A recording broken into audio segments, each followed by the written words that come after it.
All right. Well, we're live. We'll give maybe people a few seconds to get into the room, but we can kick it off. Welcome everybody. I'm Sunny Ray. It's the Sunny Ray Show. Thanks again to our sponsors, Raz Rocket. We talk about AI, Bitcoin, robotics, things that I'm kind of obsessed with. Today I'm joined by Mike. Mike is the CEO of a company called Quirk Creative. He's a digital and brand marketer. He's a growth and innovation leader, a content creator, and I am delighted to have him here today. So, Mike, how's it going? Hey, Sunny. I'm doing great, actually. Thanks. How are you? I'm well. We had a little bit of a hiccup with our tech here, but yeah, I guess it's got us to go live on StreamYard. So I'm doing well. Where in the world are you calling in from? I'm in New York, in Manhattan, Upper West Side to be specific. So, yeah, how about yourself? I'm up in Toronto. Yeah, it's Ooh, dangerously cold up here right I now. was, I was going to say we're both experiencing some really cold weather. We got tons of snow down here, too. So it's kind of a mess. I bet. I bet. Yeah, it's been crazy. So Mike, maybe kick us off. Tell us a little bit about your background, before you got into entrepreneurship and started embarking on, I guess, AI and all these different crazy tools that we deal with nowadays. What's your backstory look like? Were you born and raised in the New York State area? Nope. I actually born in Chicago, but grew up in Rhode Island, great little ocean state. And I've been in New York for 22 years now, actually. But I've mostly worked at different creative advertising agencies. And I joined Quirk about a year ago. And the reason why I joined is one, that the owners, the founders are just awesome. And our team's amazing too. But the last year, I'd say in particular, AI has become, a pretty regular part of our process overall. So I'm happy to dive into that more with you. But it's certainly helped us in a lot of ways, and also gives us some pause and watch outs in other areas too. But it's something I think we're more relying on than we have before. So. And so again, before maybe getting into Quark and AI, I'd love to learn a little bit more. So are you like a marketer by trade? Has that kind of been most of the focus of your career? And tell us a little bit more about kind of your worldview, I guess, before all of this craziness. Yeah, sure. So basically, I started off as like an account service guy, so working with different clients, servicing their businesses and so forth, making sure that all of our productions and different efforts we were working on were delivered on time and on strategy and so forth. And then I developed more of a business strategy career from there, really just bringing in new clients and prospects and helping agencies grow. And then also got into different mergers and acquisitions, things along those lines. So really a lot of business development work. And then I was the CEO for a bunch of different creative agencies too, that I worked at. One in particular, a Swedish agency called Forsman and Bodenfors, which is owned by a holding company, Stagwell. But I've worked at a lot of amazing agencies. I've worked at Wyden and Kennedy and BBH and Droga5, the really creatively led, creatively oriented agencies. I've always loved the creative products. So I've been creative in my own right. I'm not certainly writing or coming up with the ideas for, the different concepts that we produce, but really helping clients understand the strategy behind them and why they're right for their business and how they're going to help their brands and their business really prosper. Interesting, interesting. Nowadays with AI just being insanely, interesting, and it's like this tool that you can use to whip up code, you can build things. More and more people are now saying, hey, marketing is kind of where the opportunity is at. That's where Mhm. humans are going to still need to be very, very present, and it's not going to be something that is easily replaceable by AI. Do you prescribe to that? Do you also believe that there's like this huge bastion of opportunity still for us humans in that space? Or yeah. I do. I don't think we're going to be extinct in the marketing space anytime soon. I do think AI helps out a lot with kind of mundane tasks as far as managing schedules and timelines and things like that, and maybe allowing marketers to focus on other areas where they really can have big impact on different campaigns. So I think ideation is the biggest place it will not replace. I think human thought and human creativity really trumps AI, in my opinion. At least that's where we're at now, currently, with our current iterations of AI, and I don't think that will ever change, because I think human truths are really what speak to most people, really capturing their hearts and their minds to engage with a campaign. So I think that's going to stay true as we, go forward now in the short term and in the long term. And so, Mike, in working with entrepreneurs and companies around the world, right, with regard to marketing, what's the thing that most entrepreneurs or tech people tend to miss when it comes to marketing? I mean, to me, marketing is, I've read so many books on it, but it's still, I've been running teams, et cetera, but it still seems like such an enigma to most people. And yeah, what is it that most people miss? I think a lot of work has to be done up front before you start creating any content or any assets you want to put out there. Meaning, how do you capture again the right timing and also the mindset of who you're trying to attract, and really comes down to strategy and the work you do up front when it comes to looking at not just data points, but really what's happening in culture, what's happening in politics, what's going on, in the world really, that are really influencing people, and what are their needs, and how can a brand or product in particular maybe answer those needs, and what role do they play within that? Not that they're going to solve everything for people, and maybe some of the challenges they're facing, but to really kind of empathize with what's happening in the world and really place themselves in a role that's going to allow them to have a voice and really kind of resonate with a consumer. I think that's the biggest aspect of good advertising versus bad advertising, if I'm being honest. If you start from that standpoint and then you have a great creative idea married with strong strategy, then I think the results are going to be pretty spectacular. Interesting. So maybe take us into your aha moment around AI. When was the first time you brushed up against this new wave of tech? Was it the Chat GPT thing, like many of like us, everybody else? Yeah, right? like everybody else, I was like, oh, what is this thing? And I just started playing around with it, and then the more I play with it, the more comfortable I've become with it. I wouldn't say I've mastered it by any means, but I definitely I think I started off like a lot of people, just using it almost as a search engine. People would do like kind of replacing like almost Google. And now it allows me to really dig in, I'd say, from like a research and strategy standpoint more so than before too. And there's different platforms that we'll use at Quirk, like Springboard is one of them that we really like. It helps us really come up with different maybe starting points from a strategy standpoint once we put in a lot of different data and information about who we're trying to attract and what messaging might resonate with them. And then it allows us to kind of tweak things and search a little bit deeper and get deeper and deeper into different white spaces that maybe haven't been explored before. So yeah, for me, I guess my big AI moment really was just playing with Chat GPT and just figuring, wow, this thing is fast. It's pretty incredible. It's not going to, again, replace, I don't think, human instinct, but it certainly is going to give me a lot of information in a short period of time that I can digest and figure out how to navigate, where I want to go with all that information. Yeah, I've been thinking deeply about AI now for a couple of years, and the only two things that I can land on that would kind of remain within humanity's control are taste and agency. So I feel like, yes, AI can whip up a million different versions of whatever it is, but ultimately you're the one that has to say, well, this is the color palette or whatever. This is the design that I want to go with. And then agency is just this ability to take action, right? I mean, AI is not, at least yet, hasn't picked itself up out of bed and been like, okay, I'm going to take over. But really fascinating. So maybe a segue into Quirk Creative. What was the the kind of the aha moment behind? Well, actually, before that, I had another question, which is around video creation, right? So you have this kind of aha moment around LLMs, which is largely text based. At one point, did I don't know, what is it, Kling and Gemini, what is it? I forget, the Vivio and all these new tools come into your purview. And what was your thought around that? And how are you adapting to it?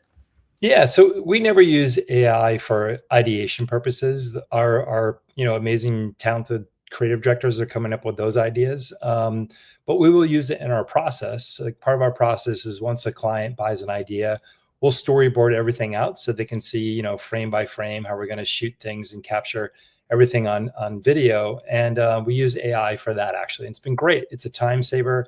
We can get very specific on the details we want to put in. And then also, if there are comments from the client that want to make some revisions, we can do that pretty quickly too. So that's been really helpful in our process, I would say. And then part of our offering is we also have post-production too. So we have editors on staff, along with VFX, SFX, and animators who have those capabilities. And AI can play a really nice role in that too, looking at different cuts, trying different, I'd say experiments in the post side of things, and also just using some effects here and there too to actually really enhance maybe what was maybe a limited budget. That allows us to have more of a higher budget kind of feel to it possibly too. So there's all different kinds of ways that we're kind of using it within our process. But I wouldn't say anyone's using it on an automated standpoint. It's doing anyone's job at all.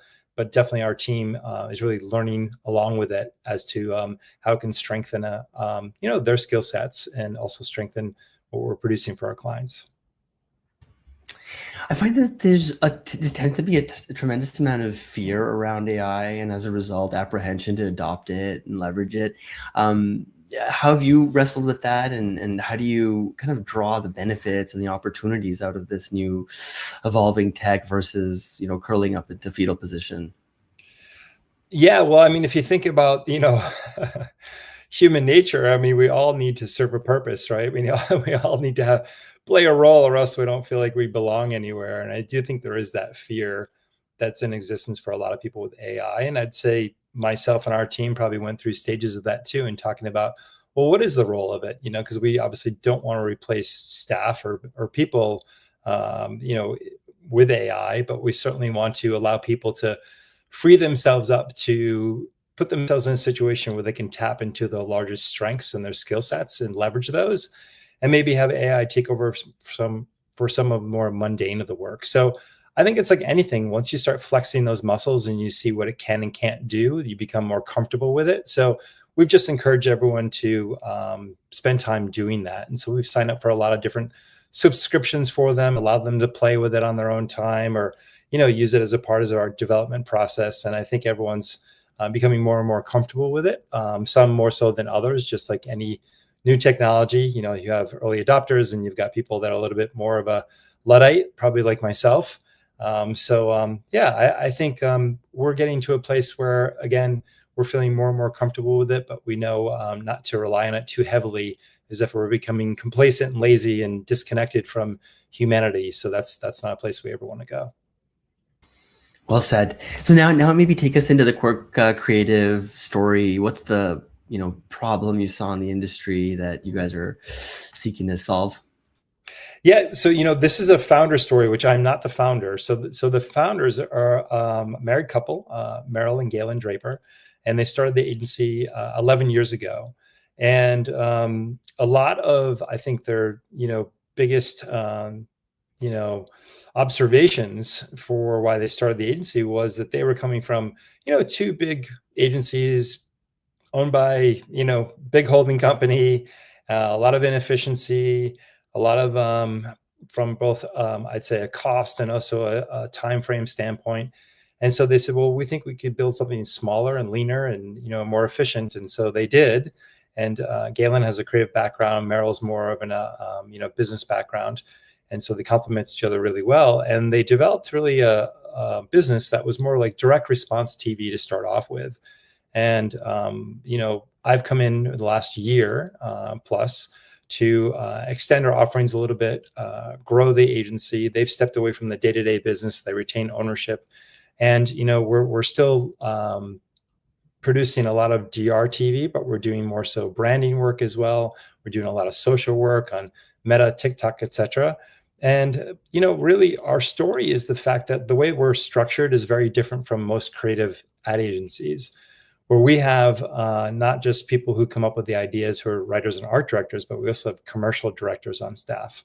So when you buy an idea, creative idea from Quirk, it's developed by a commercial director who she or he is going to see that idea all the way through from ideation to production to post-production throughout the whole step of the process. So it's more efficient. There's no confusion or interpretation through like the telephone game. The idea where it starts is going to continue all the way through its original kind of vision. And we're able to do that pretty quickly because of the staff I also have, with editors and animators, et cetera, too. So we can deliver campaigns in a much more effective way, a much more efficient and more cost savings way too. Typically, beginning a brand campaign from a large agency could take you anywhere from 16 to maybe 20 to even 24 weeks. We can do that in about 12 weeks, actually. So that's really one of the things for me that really attracted me to come and work at Quirk is just the overall business model. How do you see the future of video content evolving? Yeah, I mean, it's just moving so quickly. It's hard to even keep a pulse on, almost daily developments. But fast forward, I know it's hard to add to this one, but I'm just Yeah. curious, where do you see this trend going? Well, I mean, AI is going to improve. We know that. Right now, I can spot AI quite easily compared to actually shooting something on film. But it will improve, and I think it's going to allow for really creating maybe imagery and stories that we haven't seen before. I don't know what that's going to look like exactly, but I think if there isn't something again that doesn't start with humanity at mind, I think it's just going to be noise. I think it's just going to be clutter.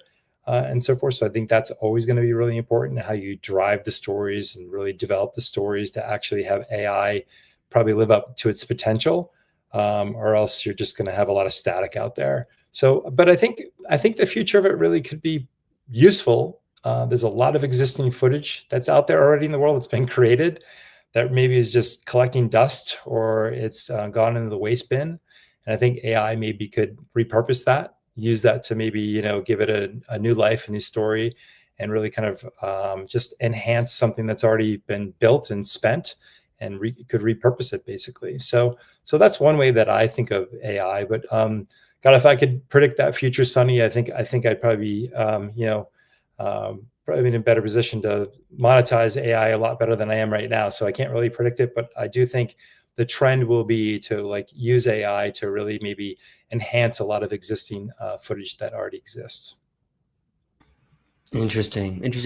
And I guess, what are some of the key trends you're observing in digital advertising at large? That's just in the last 2 or 3 years. It's so hard to keep a pulse on it. But given that Oh, you're in the weeds, yeah, yeah. I think the last 3 to 5 years, really, marketers are really talking a lot about performance marketing. And I think I'm seeing a shift back to more brand marketing, actually. The conversations I've been having towards the end of 2025 and even the beginning of 26, marketers are saying, okay, we need to get back to really what our brand values and pillars are and how we tell that story in order to really resonate with audiences and get the target that we want to really connect with. And so they definitely obviously want to perform, they want to get a return for their investments, etc.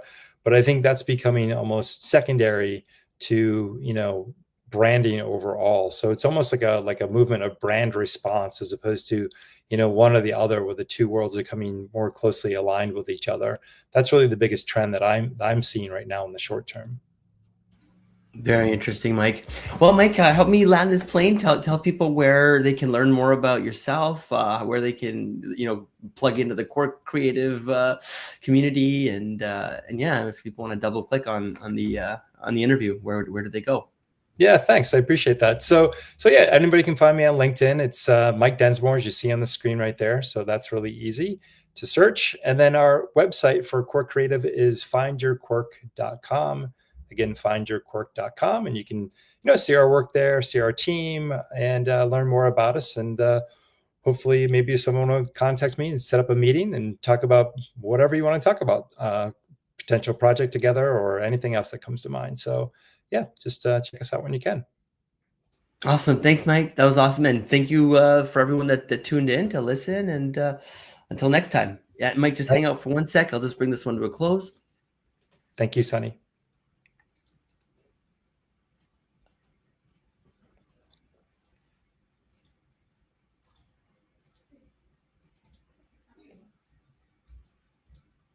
You can probably tell I'm a bit new to StreamYard.